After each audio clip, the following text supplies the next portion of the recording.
Father, as we go about our daily lives, help us to remember that we are here to put you first in our lives, to be good stewards of all you have given us, and to think of others first. Open our hearts and mind to hear your voice, to be an instrument of love and peace to all God's people. Amen. Amen.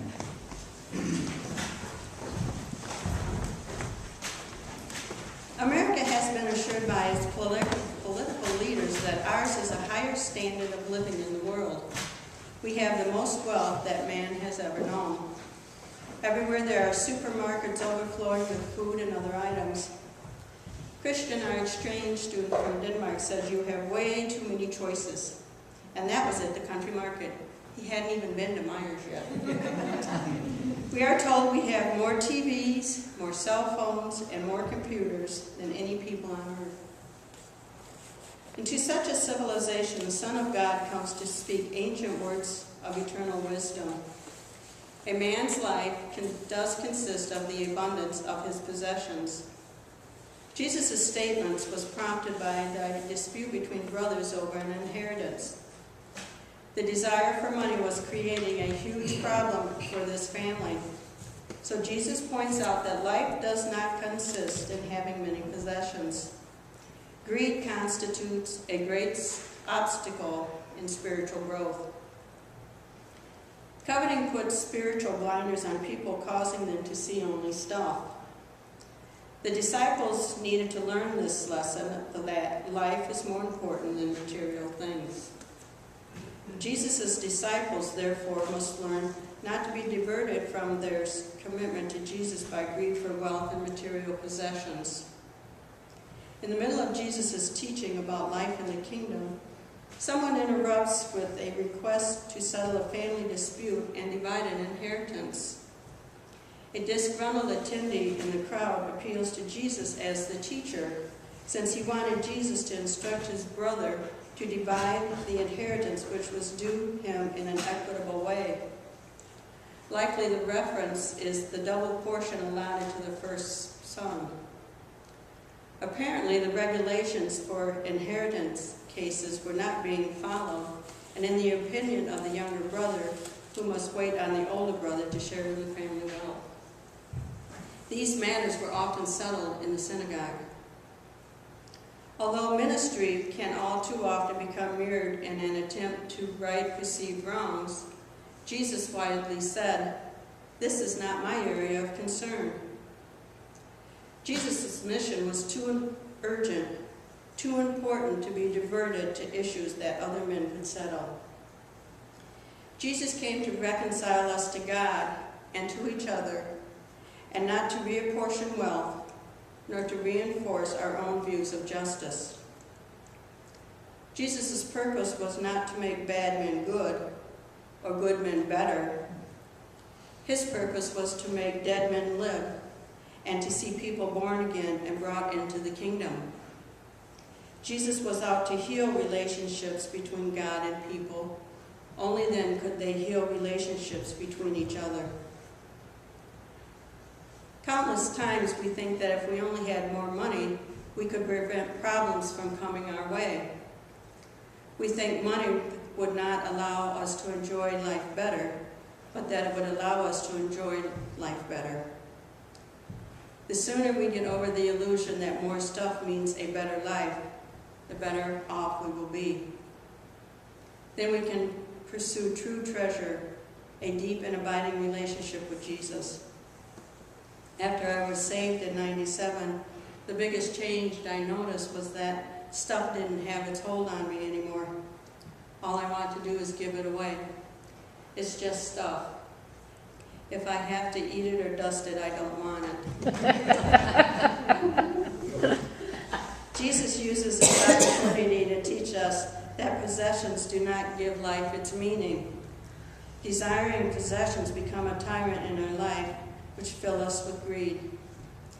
Jesus uses this interruption as an opportunity to teach his disciples where the focus should be as he warns them and us the deceitfulness of riches. In a world as affluent as ours, where everyone seems to be seeking more and more temporary and fleeting stuff, The warning against greed has never been more needed. The Bible calls this pursuit of stuff greed. We can't take us with it. So what is greed? Simply wanting more when we already have enough. Jesus says it is a sin of which we must be so careful. Not only is it one of the 10 Commandments, it is the root of all evil. We cannot find ultimate fulfillment or true riches in stuff because we never have enough stuff to satisfy us. Fallen man always desires more and more stuff.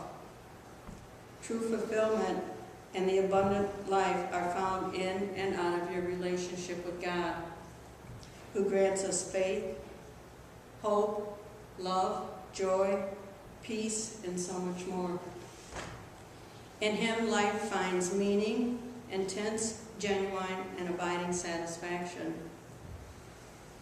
What is more important to you, money or your relationship with God? Surely life consists in more than owning more and more stuff, making it sure that we always have enough earthly stuff. To support the premise that life is more than plenty of stuff, Jesus tells us another parable. To explain this teaching on possessions, Jesus told a parable about a rich man who continued to build bigger and bigger barns to store all his grains and goods. The farmer had worked hard and overcame all the obstacles and obtained success. Possessions are dangerous because they can possess us. This danger is especially true for the man who was not aware that his bumper crop or his riches are a gift from God. He may have thought that riches came from his hard work alone and not realize that God might have a greater purpose for it than simply storing up abundance. There is nothing wrong with preparing for the future or enjoying the fruit of all our hard work, but there is much more wrong with selfishness.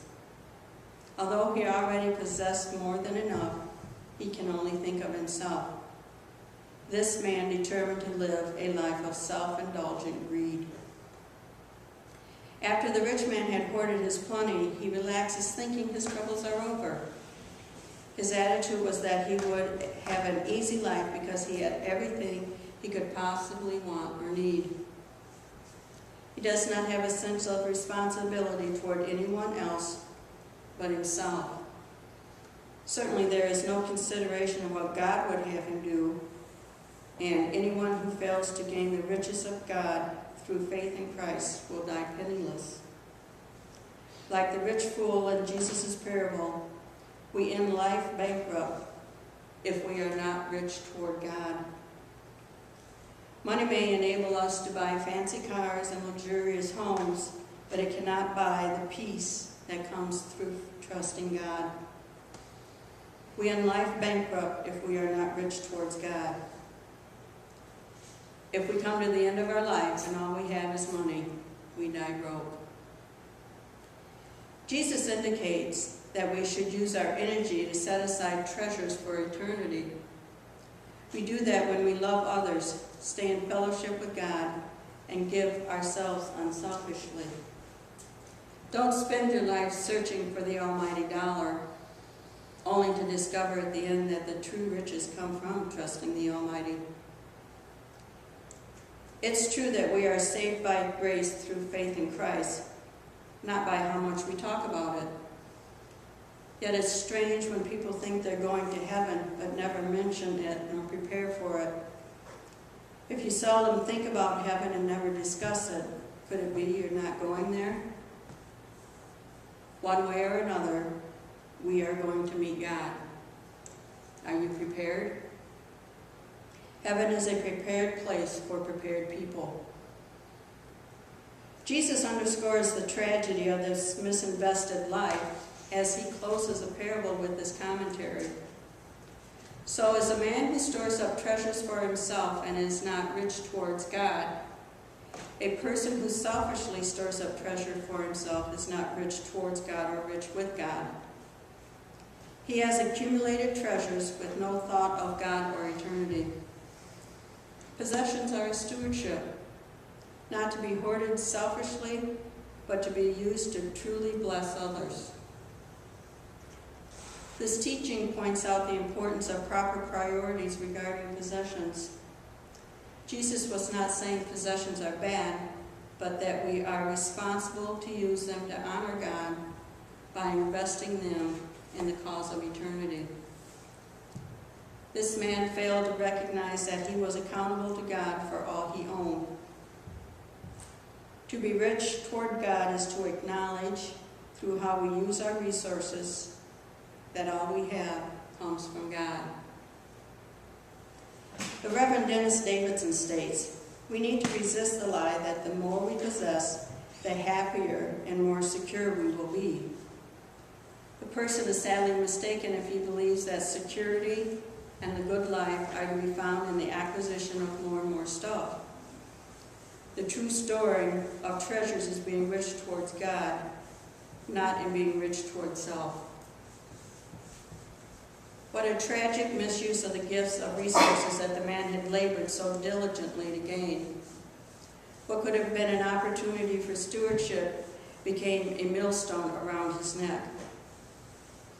God has given us stuff not to possess, but to enjoy. Let not greed, that which is temporary, keep you from that which is eternal.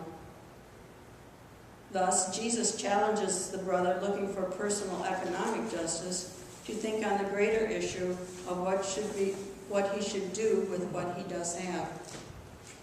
Whether the inheritance is under your control or under your brother's, it ultimately will belong to neither. Our wealth and our lives are on loan from God, who will hold each accountable for them. Jesus' disciples must learn not to be diverted from their commitment to Jesus by greed for wealth and material possessions. The message here is to go through life as a steward of all that God chooses to give us. I wonder if we will have a similar feeling when we get to heaven. Will we be happy for the treasures we laid up in heaven while on earth, and joyful for the rewards Christ will give us? But will we also experience regret for not having done more to serve Him? Let's make the most of our opportunities so that we'll be more glad than sad. As we look forward to the rest of our lives, we have two choices for our primary goal: to put money first or to put God first. How will we make sure we've made the right choice? Amen. Amen.